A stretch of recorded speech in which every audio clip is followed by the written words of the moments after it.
Imagine yourself sitting in a large theater watching an orchestral performance. As the concert proceeds forward, you start to break down each component of what you are witnessing. You realize that all of what you are hearing has originated from the composer's pen. And right then, you notice the man in the front of the stage wave his baton, and an entire section of the orchestra quiets down. After this moment, you have the epiphany that for every musical performance, there is someone who creates the music, someone who conducts the orchestra, and finally, the players themselves. Combining all three of these key elements gets you the music you wish to hear that is delightful to the ear. And this is exactly how our three branches of government are organized. The composer acts as the legislative branch, as they form and create the music. The conductor acts as the judicial branch, as they direct the orchestra and decide how to apply the rules that the composer set to the real situation. And finally, the players in the orchestra embody the executive branch because they execute the actual laws of the music. However, the problems arise when the composer makes music that is too difficult for the orchestra, or the conductor does not follow through with directing the orchestra. Situations like these cause an imbalance that ruins the performance. Now, let's come to the present-day situation of our nation. In the present day, our nation stands in a place where partisanship combined with bias from the media can result in national catastrophes. One recent example of this was the attack on the Capitol building that was just last month on January 6th. This event itself should leave a dent in every single person's mind. That the people of the United States, the people of the nation that is known for having such a balanced structure of power and rights, could let something this preposterous happen. Our system only works when each branch recognizes that its goal is to help the American people as a whole. In pursuit of this higher goal, these branches of government often must use discretion when deciding when to utilize their powers to check the other branches. However, we now live in a country, a society marred by hyperpartisanship, a country where the people and government have forgotten that when public officials took office, they were supposed to put country over party. As George Washington once said, party disputes are now carried to such a length, and truth is enveloped in mist and such false representation, that it is almost impossible to know through what channel to seek it. The system of checks and balances our founding fathers so meticulously constructed becomes a system utilized solely for the purpose of blocking progress. Our government reflects the views of its people, and we, as Americans, are more partisan now than at any time in recent history. These days, what is one of the biggest contributors to partisanship?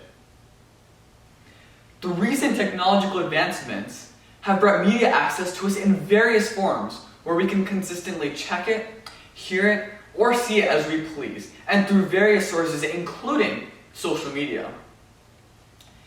The problem comes when these influence our thoughts and our opinions. We sometimes end up engaging only with the people who share the same beliefs as us.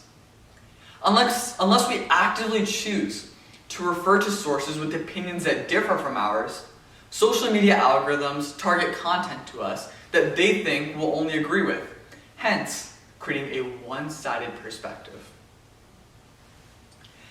At this moment, you are most likely wondering, what can you and I do about this? We, as citizens of this nation, what can we do to fix this issue?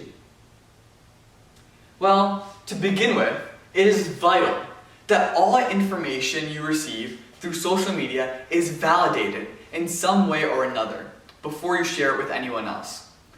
If everyone stays vigilant, It will significantly cut down on misinformation. As alert citizens who truly care about the state of our nation and our democracy, this is what we can do to uphold our responsibilities as citizens of this nation. Another easy and helpful thing we can do is simply to have an open mind. When talking to someone with a different opinion, we must recognize that all citizens truly have the freedom of speech, freedom of the press, freedom to petition, and freedom of opinion. This is why, when people like me and you choose to have a meaningful exchange of ideas, all we're doing is respecting each other's opinions. And doing this inevitably reduces partisanship, because you're taking the time to understand what other people's views are and why they believe in these matters. Now, let me take you to a time when an elected official took bipartisanship to a whole new level. This was the passage of the Civil Rights Act of 1964. This ended public segregation and banned employment discrimination on the basis of race, color, religion, sex, or national origin. It is considered to be one of the crowning legislative achievements of the civil rights movement. This act was proposed by the Democratic Party, and at that time, out of the 67 Democratic representatives, 21 had publicly opposed it.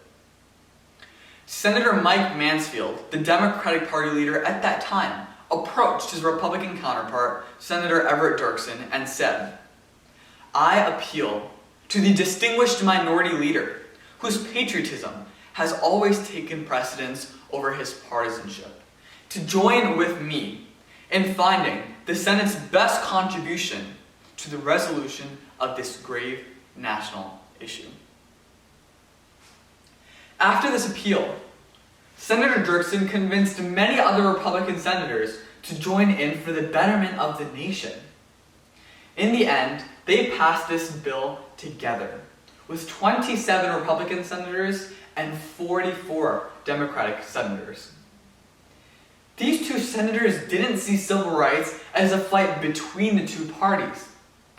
They saw it as a fight between the two parties and the problem of discrimination.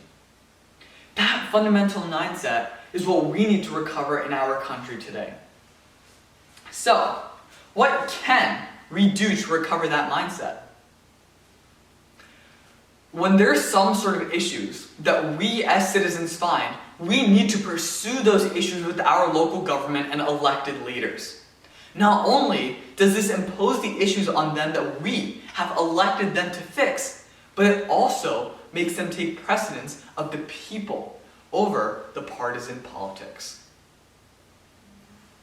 Social media might seem like a negligible part of your day, but according to the Statista International Research Institute, the average American spends just under 2 hours on social media every single day. Now, if even 1/4 of that amount of time, 30 minutes, 2% of the amount of time in one day, was used in learning about the problems that go on in society, people would be able to place their judgment on values of this nation that can remove the hyperpartisanship and better enforce the utopian principle of bipartisanship. We can make sure that the composer does, in fact, make music that the orchestra can play, and that the conductor does indeed follow through with directing the orchestra.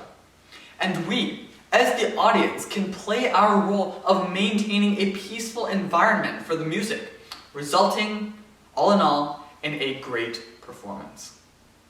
With checks and balances, better partisanship, and active participation from citizens, we can replace partisanship with partnership and face the issues that come at this nation together, united as one, joined as the United States of America. We, as the American people, must once again remember to place country over party. Thank you.